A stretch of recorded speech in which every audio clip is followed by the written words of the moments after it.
Good morning, readers. We're going to continue the Tales of Desperaux in Chapter 3. And before we begin, I want to remind you, at the end of Chapter 2, Desperaux was arguing with his brother how he could hear the sound of honey. And his brother said, no, you can only smell honey. You can't hear it. You can smell and taste it, but you can't hear it. But Desperaux apparently has excellent hearing capabilities. So I wonder, my question to you is, what was the sound of honey that Desperaux was hearing? And was it actually honey or was it something else? Maybe we'll find out today. Let's begin our adventure. Despereaux's siblings tried to educate him in the ways of being a mouse. His brother Furlough took him on a tour of the castle to demonstrate the art of scurrying. Move side to side, instructed Furlough, scrabbling across the waxed castle floor. Look over your shoulder all the time, first to the right, then to the left. Don't stop for anything. But Desperaux wasn't listening to Furlough. He was staring at the light pouring in through the stained glass windows of the castle. He stood on his hind legs and held his handkerchief over his heart and stared up, up, up into the brilliant light. Furlough, he said, what is this thing? What are all these colors? Are we in heaven? Cripes! Shouted Furlough from a far corner. Don't stand there in the middle of the floor talking about heaven. Move! You're a mouse, not a man. You've got to scurry. What? Said Desperaux, still staring at the light. But Furlough was gone.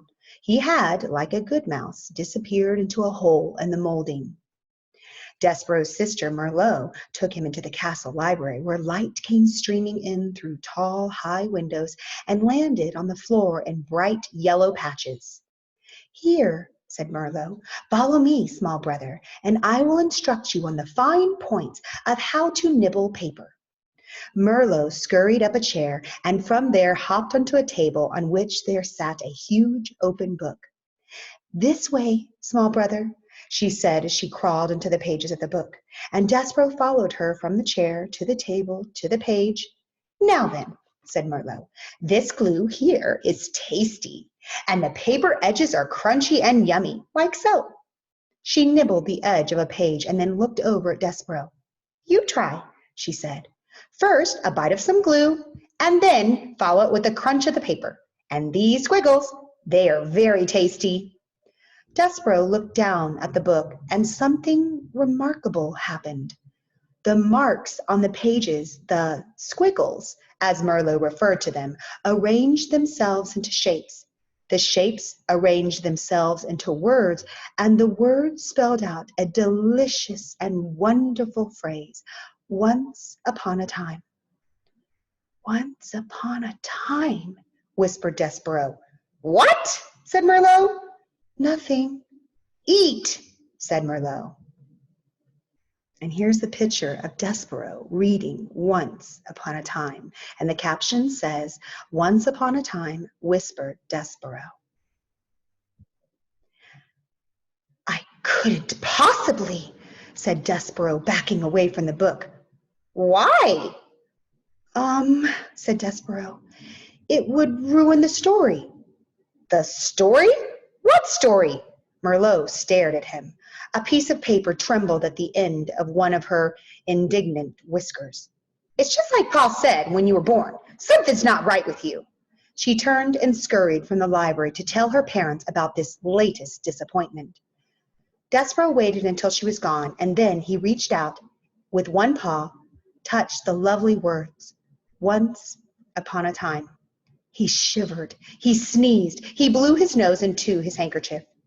Once upon a time, he said aloud, relishing the sound. And then, tracing each word with his paw, he read the story of a beautiful princess and the brave knight who serves and honors her. Despereaux did not know it, but he would need very soon to be brave himself. Have I mentioned that beneath the castle there was a dungeon? In the dungeon there were rats, large rats, mean rats. Desperaux was destined to meet those rats. Reader, you must know that an interesting fate, sometimes involving rats, sometimes not, awaits almost everyone, mouse or man, who does not conform. And this is a very interesting place to stop. What does the author mean when she says that everyone, sometimes man or mouse, awaits a certain fate, an interesting fate, if they don't conform? So conform means if you don't follow what is the normal thing to follow or what the rule is. So the author is putting a hint to something that might happen to Desperaux, or that could happen in real life. Something that happens when you don't conform to what others expect of you, or something that happens when you don't follow the rules.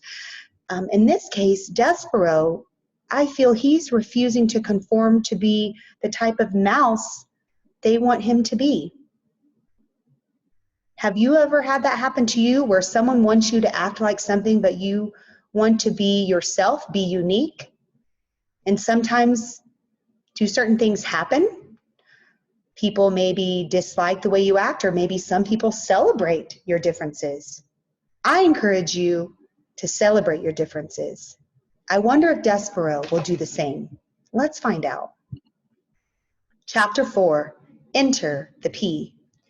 Despereaux's brothers and sisters soon abandoned the thankless task of trying to educate him in the ways of being a mouse, and so Despereaux was free. He spent his days as he wanted. He wandered through the rooms of the castle, staring dreamily at the light streaming in through the stained glass windows.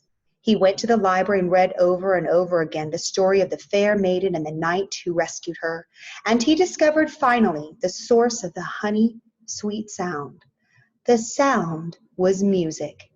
The sound was King Philip playing his guitar and singing to his daughter, the Princess P, every night before she fell asleep.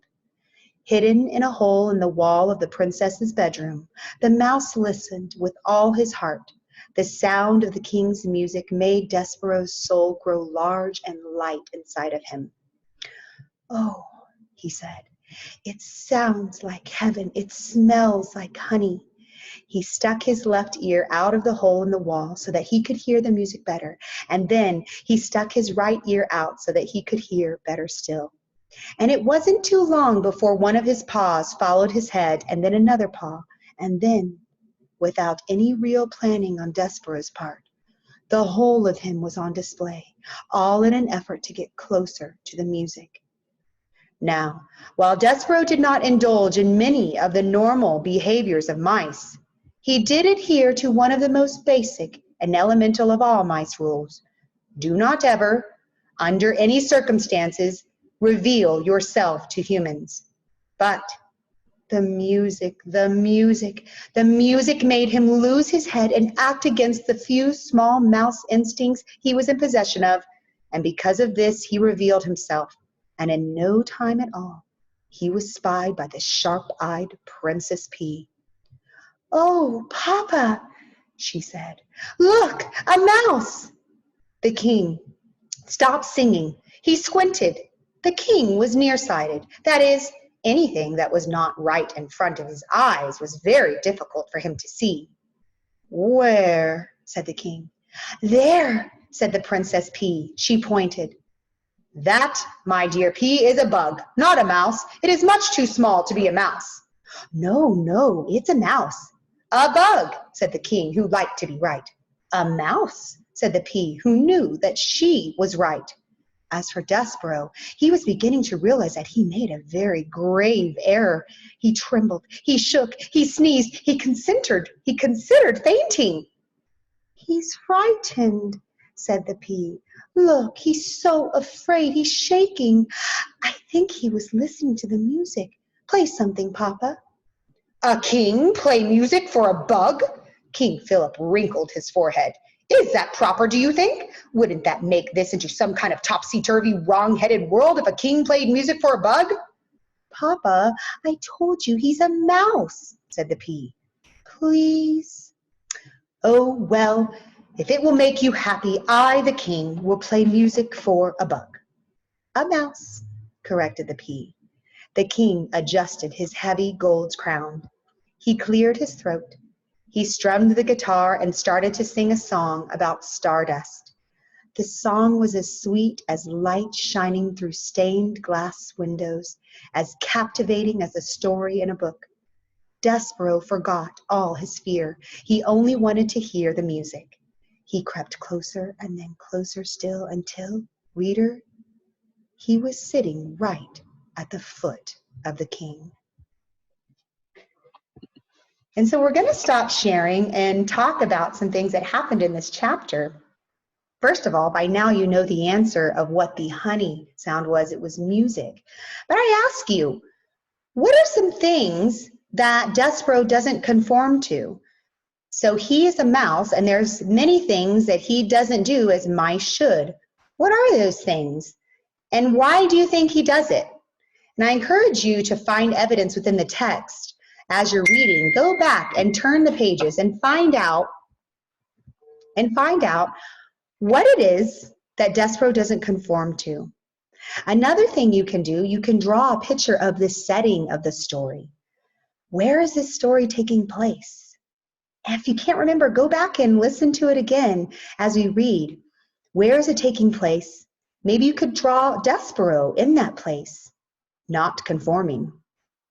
Remember, sometimes it's important to follow the rules, but other times it's important for you to stand up for what is right and to be the unique self that you are. Sometimes people want us to act a certain way just to make them happy. And at times that's important, such as if your parents want you to brush your teeth, you should brush your teeth. But if someone says, oh, you shouldn't play that game because I want you to play this game with me, like at school, or maybe they don't want you to wear that shirt because they don't like it, I encourage you to stand up for yourself and be you, be who you are, because you are beautiful and wonderful and unique. And the world needs people that are different and people that stand up for what is right. I hope you enjoyed today's reading, and I can't wait to see what you come up with in your illustrations and responses to the Tales of Desperaux. See you next time on our reading adventure.